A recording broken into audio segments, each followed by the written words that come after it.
All right, everybody. I think we are good to go. It says streaming. I see streaming. Facebook, are we streaming?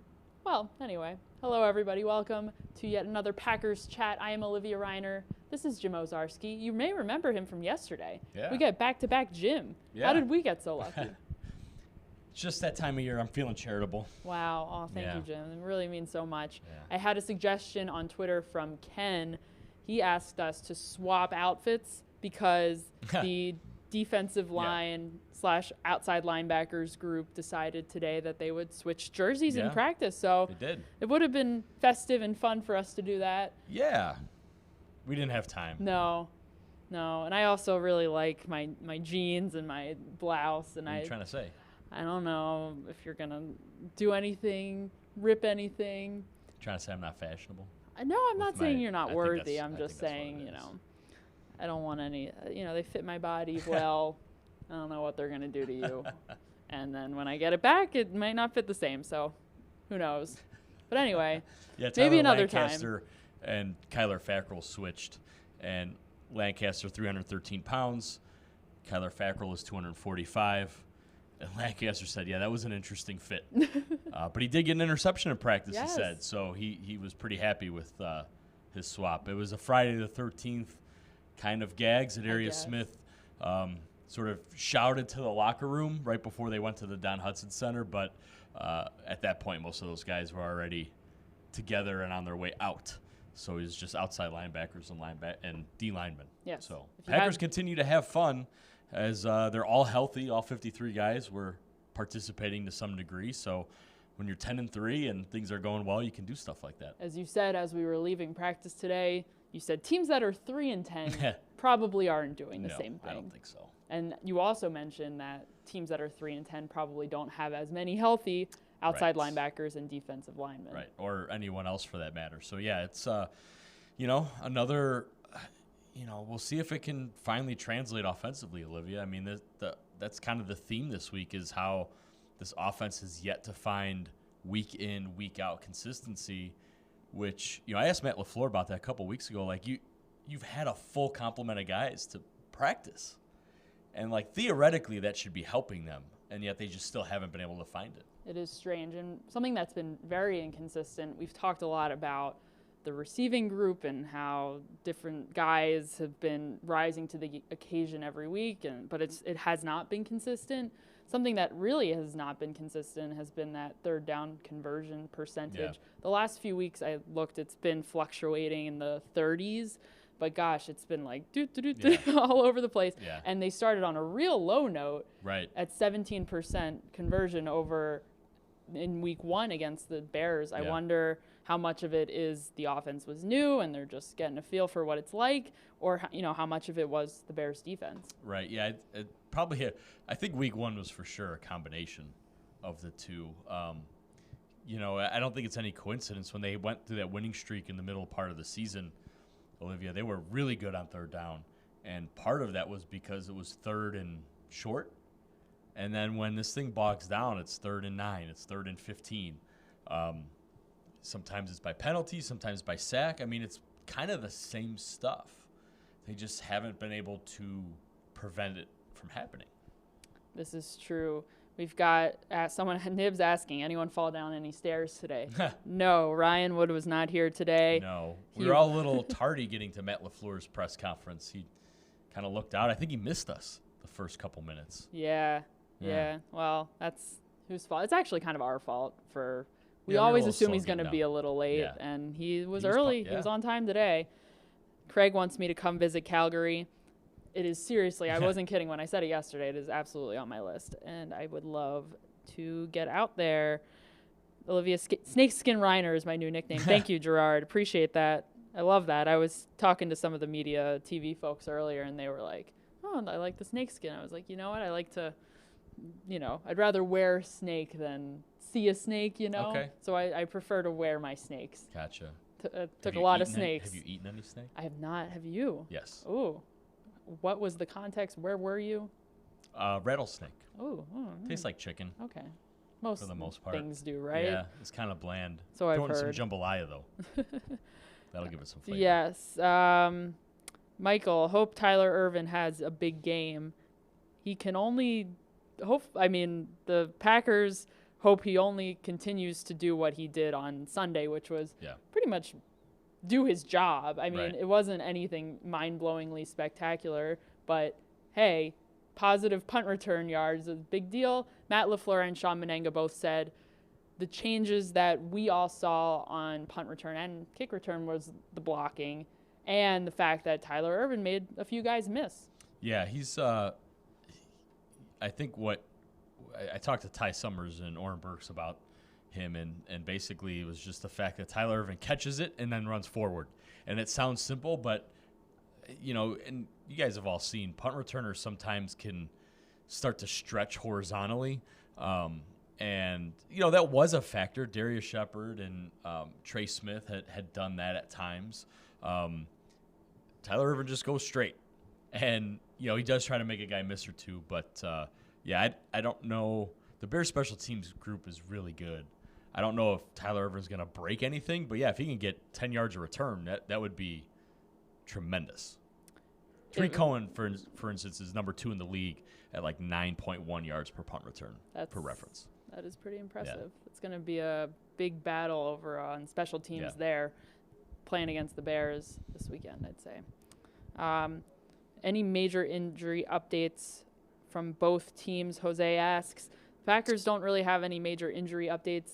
Matt LaFleur was optimistic that Kevin King would play on Sunday. He would not. He never really does, save for sure. Yes, a player will play or will not play. The only time I think he may have done that was with Devontae Adams and the turf toe injury back in the day. Feels so long ago. But Kevin King practiced this week. We saw him running around today in practice for a little while. To the untrained eye, he looked like he was doing okay out there. But hey, they practiced last week as well. We don't know what might change in the next 48 hours for him. Yeah, Tom Silverstein asked Mike Pettin if they would consider sort of reducing Kevin King's snaps these final 3 games, basically for him to get healthy while still participating. He moved Tramon Williams outside, move him back in on nickel, but then maybe that's when Kevin King comes out. But Shannon Sullivan, Josh Jackson played last week, so I don't hate that idea because Kevin King seems to be a guy that when he's feeling good, he plays good. It's not to say he's played bad. He leads the team with interceptions with 4. He's got 13 passes defense, but people have noticed that the groin injury probably has lingered, and the shoulder, whatever's going on with that. So who knows? Maybe they decide, after watching film that they can live again with King kind of resting, if you will. And then on the Bears side of the ball, I don't think there's anything big that we don't know about already. Yeah, they've got guys coming back. So Prince Amukamara, their starting corner, missed last week. He started practicing this week. Akeem Hicks actually would be the biggest one on IR for the last 8 weeks with a dislocated elbow. If he plays, how much he plays after 8 weeks off, probably with a brace on that arm, I don't know. But his mere presence affects things. So even if it's 20 snaps, I mean, that 20 snaps, that Bears defense is going to look real different. Mm-hmm. And related to that, we've got a question here from Kaipo. He asks, how's the offensive line looking? It's a good question because they did not have a good game in week 1 against the Chicago Bears. Ryan Wood wrote about the offensive line over on PackersNews.com and how they performed in that game, if you want to go check that out. But and how they're looking to move on from it as well. They've had their ups and downs, the offensive line. I think a low was definitely that Bears game, and I think they've given up 5 sacks in a couple other games too. But San Francisco sticks out, LA sticks out. Yeah, it's I mean, to compare weeks, I mean, Elton Jenkins is at guard now and not Lane Taylor. So I think there's an upgrade that has happened. Matt LaFleur was saying you don't really ever want to have their tackles, for as good as Balaga Bakhtiari can be, one-on-one against Khalil Mack. So expect them to get some help with him. But, I think the line is what it is at this point. I think the thing to watch is, can they build off of last week's run performance against Chicago? Because the Bears, for as good as they are, can get got a little bit against the run. So I think that'll be the thing to look for. You asked Matt LaFleur today about their 13 personnel and how using the tight ends has at least last week, it certainly helped the Packers establish the run and establish those blocks a little bit better and have some different guys out there that opposing defenses have to honor. Maybe they have to drop back into coverage when they weren't expecting to. It's an interesting ability that they have when they have 4 active tight ends. Yeah, I'm curious to see how much he uses that this week, because it would seem like they could take advantage of some things with backup inside linebackers. Nick Kwiatkowski has played well for Danny Trevathan, and I'm forgetting the guy's name who's replacing Roquan Smith, who played well against Dallas last week. To make those guys sort of hesitate, is it run or pass? Maybe make Khalil Mack have to, or Leonard Floyd have to drop back into coverage rather than rush Aaron Rodgers. So I'm curious to see how often, or if at all, that package is run out by Matt LaFleur. My question for you is, have the Packers faced a quarterback yet that has been as mobile as Mitch Trubisky can be? He hasn't been that quarterback the entire season. I think the last game against the Cowboys might have been an outlier compared to the rest of them, but the Packers now know he's capable of that. And I don't think they've faced a quarterback that has posed that threat so far this season. No, I'd say going through the schedule, I mean, Jimmy Garoppolo might fit because he can move, but I don't think he's the type of runner that Trubisky can be. And you're right, the last couple of weeks he's run more. Last week or 10 days ago or whatever against Dallas, he kept it on the read option, ran for 63 yards, had a touchdown. I don't think that's going to surprise the Packers. I mean, they prepared for that a year ago with him, probably prepared for it going into week 1. So the whole, make Mitch play quarterback, I think that's still the game plan. I think they want to keep him in the pocket, keep him contained, and, if the idea is to have Mitch Trubisky throw at Jair Alexander or Darnell Savage or Adrian Amos or one of those other corners, I think they'd live with that, and just rush 4. Mm-hmm. Going back to what we were just talking about with the tight ends, Mark says that the Packers need the extra blocking with the tight end, and not to leave out the receivers, the wide receivers as well, who have been a part of that, a crucial part of that. I think Nathaniel Hackett just mentioned Jake Kumaro the other day, talking about how he sprung, I believe Jamal Williams, he said. I was going to say, I was like, yeah. I don't remember Jamal Williams having the big run. I think it was Aaron Jones. A big run, but again, getting different guys involved and having defenses having to honor those things. Especially with some of the motion stuff, the receivers have been asked to block linebackers, and they've done it. So, I think however Matt LaFleur, I guess, chooses to get his run game going, they have to get it, I think, because if there's one, as they search for consistency, Olivia, I think Aaron Jones running the ball is something that seems more feasible than saying Aaron Rodgers can get hot and throw for 280 yards a week, because I just don't know if the pass game's there yet. Yes, Sean asks, what happened to Geronimo Allison? He's been close to non-existent. I think with him, and really you could say this about a lot of these receivers too, it's just been inconsistent week to week. Geronimo Allison had a huge play in New York on that 4th and 10, and he made the big catch. That was notable, but he's had a substantial number of drops this season as well. It's been inconsistent, not just from him, but you can talk about Marquez Valdez-Scantling too. The consistency hasn't been there across the board. Yeah, it's Allison. When I talked to Geronimo, I think a week or so ago, he admitted he's not having the year he thought he would. The drops have been part of it, but the 8.7 yards per reception seems strange too. He's not a make you miss kind of guy, and they put him in some of those situations with some short throws and ask him to beat a guy one-on-one, and that hasn't quite worked. So, Alan Lazard and MVS, Kumero's really fallen out of the rotation offensively, at least in the pass game. So, they're still searching. I don't know. It's we'll see. Allison has played well against the Bears. We'll see if they find some of those go-to patterns in the past that seem to have worked for him. Yeah, we've got Eric asking, who's more key to this offense, Aaron Jones or Aaron Rodgers? How about yes? They're both very important. I think when Aaron Jones is setting up the run, and maybe he's getting those quick checkdowns, whatever. Getting him going early can help set up Aaron Rodgers in situations where he can be his best and do the things that people love to see Aaron Rodgers do, making the big explosive play, looking down the field, and stuff like that. Yeah, ironically, I mean, the last few weeks, Olivia, I mean, we talk about make Mitch play quarterback. Opposing teams are basically saying make Aaron Rodgers play quarterback.